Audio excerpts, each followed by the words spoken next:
Ang mabuting balita ng Panginoon ayon kay San Marcos. Noong araw na iyon, habang nagtatakip silim na, sinabi ni Jesus sa kanyang mga alagad, "Tumawid tayo sa ibayo." Kaya't iniwan nila ang mga tao at sumakay sa bangkang kinalululanan ni Jesus upang itawid siya. May kasabay pa silang ibang mga bangka. Dumating ang malakas na unos. Hinampas ng malalaking alon ang bangka. Ano pat halos mapuno ito ng tubig. Si Jesus na may nakahilig sa unan sa may hulihan ng bangka at natutulog. Ginising siya ng mga alagad. "Guro," nila, "di ba ninyo alintana, lulubog na tayo?" Bumangon si Jesus at inutos sa hangin, "Tigil," at sinabi sa dagat, "Tumahimik ka." Tumigil ang hangin at tumahimik ang dagat.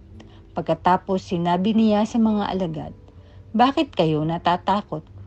Wala pa ba kayong pananalig?" Sinidlan sila ng matinding takot at panggigilalas at nagsabi sa isa't isa, "Sino nga kaya ito?"